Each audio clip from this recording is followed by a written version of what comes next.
Good morning, good afternoon, good evening. Whenever this reaches you, however this reaches you, I go by the name Big Papita, and I apologize for such the delay. And I apologize for such a delay and from when I last made my video. I want to reiterate that I am not a union representative. I'm just a member like you. However, I'm just trying to share the knowledge that's already out there. So today we're going to go over general rules, because that is a part of the book that is a part of the union contract that's a little vague. It's very vague when it comes to general safety work rules. So let's just go over some of the stuff. Safety briefing. A safety briefing must be performed before beginning a task. This ensures that everyone understands the responsibilities and the safety precautions of the task. Always include everyone involved in a task when conducting a safety meeting. A safety briefing can be conducted one-on-one or in groups. And a driver must conduct a safety briefing with anyone riding or working with them before starting a route. So you just let the helper know your signals and everything like that, as you're backing. The drug and alcohol policy, that's self-explanatory. Safety PPE and equipment, which is safety toe work boots, gloves, safety glasses, high visibility vests, and hard hats. Also, parking private vehicles. Only authorized company vehicles are permitted in the yard. Private vehicles must be parked in the employee spots. So do not park where you're not supposed to be parked. Unauthorized people. Immediately notify management when a driver or helper sees someone who is not an employee on WM property. Breakdowns. Immediately report a breakdown to dispatch and or a route manager. Always do the following when a breakdown occurs. Pull off the road to a safe location if possible. Turn on emergency flasher lights. Place emergency warning triangle.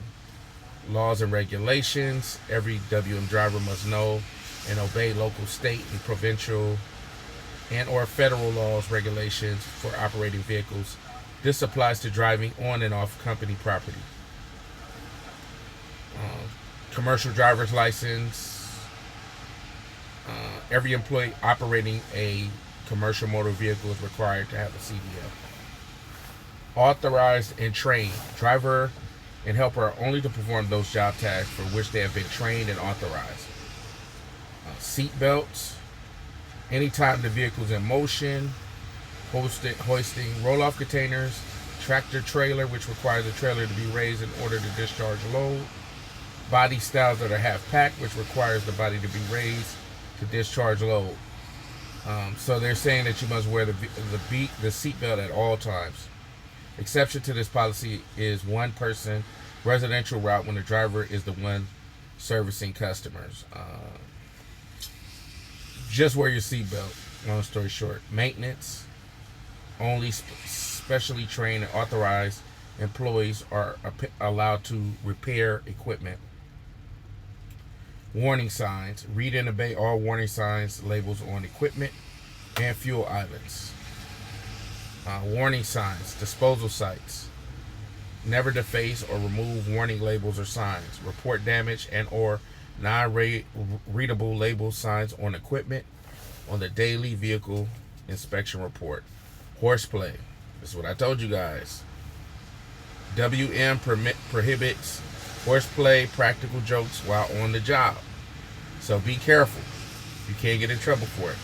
Scavenging, salvaging.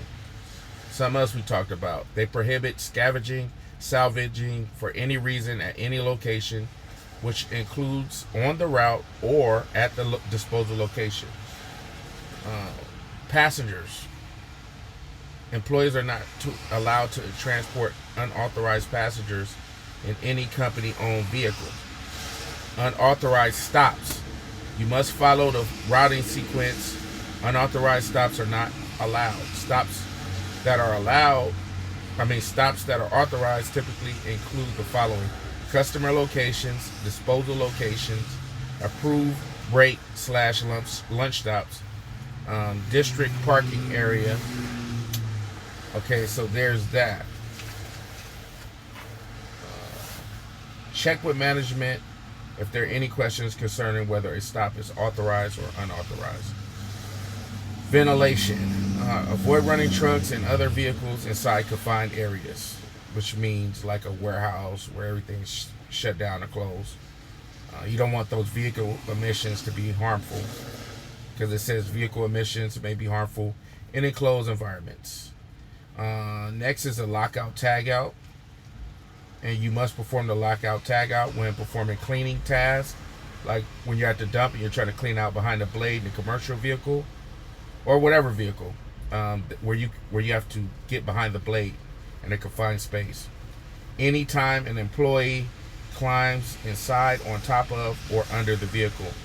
They've recently got rid of the ladder on some of the trucks, so I don't know if at your yard, but at least at the Long Beach yard, we don't have to worry about that. And equipment, safety devices. Inspect and ensure all safety devices installed on equipment are in working order. Employees must not disconnect or override a safety device. Report all non-working safety devices. So your camera, your backing, whatever it is, whatever safety device it is, supposed to report that they're in working order, or if they're not. Radar detectors. Radar detectors are not allowed in any company vehicle or truck that is being used for company business. Unattended vehicles. When leaving a vehicle unattended, always put the transmission in neutral, set the parking brake, shut off the engine, and remove the key from the ignition. Activate the battery disconnect. Right, so there's that. Throttle advance operation. Never utilize any type of foreign object or device to proper push the accelerator in order to increase the engine speed or RPMs. Always place the transmission in neutral or park and set the parking brake before engaging the throttle advance. Second part, before starting a route, make sure that you're alert and ready to work. If for any reason a driver or helper feels unable to safely perform assigned duties, the driver or helper must notify a route manager before starting to work. Driver and helper must be well rested and ready to perform the duties expected in their job. Driver must be alert and have their mind on driving. Okay? There's that. Plan the hours of service. All drivers must comply with the DOT hours of service requirements applicable for the state or province in which they're operating. Refer to hours of service policy on WM Visor. Check with the route manager for further details on these requirements. So if you're working 14 hours, make sure that you get those 10 hours in between the next time that you clock in. Time cards and a clock. Driver and helper are required to punch in at the time clock or record start time on the time card. WM prohibits punching in or making time card entries for another employee. We already been over that. 2.4 safety meetings. It is mandatory for all employees to attend and participate in all required safety meetings. Vehicle and driver documents. Driver must verify that their CDL and medical card are valid on a monthly basis and ensure they are available for inspection at all times. Driver must also verify that the vehicle's registration, tags, proof of insurance paperwork, a vehicle inspection sticker or certificate, hauling, fuel, solid waste permit, etc. are up to date and available. Inform management if vehicle documents are missing. or close to expiration. Daily paperwork. Driver must collect the route cover sheet and other customer-related paperwork needed for the day.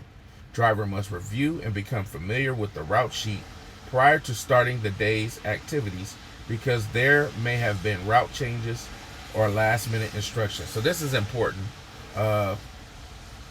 When you get a route as a cover driver or somebody that's unfamiliar with the route, make sure that they're giving you the correct map, because in the event if something happens, something's not complete, they're going to try to put that on you. So make sure that you get all the proper maps, so in the event that something happens, you have proof that, hey, look, I went to you and I spoke to you about this and I wasn't aware or whatever. 2.7, route conditions. Always check the comment section of the route sheets for routing issues. Okay, the comment section of the route sheets, we don't have route sheets anymore. We pretty much have computers with everything. So I'm not sure about checking the comment section of route sheets for routing issues. Maybe at the end of the day, there's a secretary that you can leave comments that you have about the route, and you can leave those with that secretary or the person that you clock out. If there's somebody that hands you the time card, maybe you can speak with them, or dispatch. But from what I know, we don't have route condition comment section. 2.8, district speed limits. Driver must follow the district's speed limits. See route manager for specific guidance. DVIR, which is the pre-trip. Driver must follow WM Fleet Services driver inspection standards and complete a legible DVIR before driving the vehicle. So with paper or by computer, you must turn in a DVIR report. It says in Canada, the vehicle condition report reflects start and finish times, not engine hours. All right. Parking emergency brake. Parking emergency brakes are only to be used when the vehicle has come to a complete stop or during an emergency, whether engine is running or not. Yellow push-pull knob applies the brakes on all units combinations. Do not use a parking brake to slow or stop vehicle. Always apply parking brakes when parking. Ensure parking brakes are holding the vehicle from moving before exiting the truck. Do not use a hand control valve or work brake for parking. Do not use the parking brake to restrain a vehicle with the engine running and the transmission in a forward or reverse gear. Do not leave the vehicle's transmission in gear when parking. Truck, tractor, and trailer drivers are never to use the trailer parking brake system alone. Driver must apply the truck, tractor, and trailer parking brake systems together. Note, if the truck is equipped with a trailer brake spike, it is not to be used as a parking brake. Vehicle gauges. Do not operate a vehicle with low air or oil pressure with high water temperature. Always do the following steps if these conditions occur or the warning signal comes on. Locate a safe place to stop. Shut the engine off. Call dispatch. Inform dispatch of the problem and have them contact maintenance for direction. Always check gauges often throughout the day. All right, so that's the part that we'll stay at. We'll continue this because it goes on and on and on. It might be multiple parts to the general rules, but yeah, that's pretty much it for today. I will continue this at a different time, but I had to upload something, had to give something for the channel, and I'm out. Peace.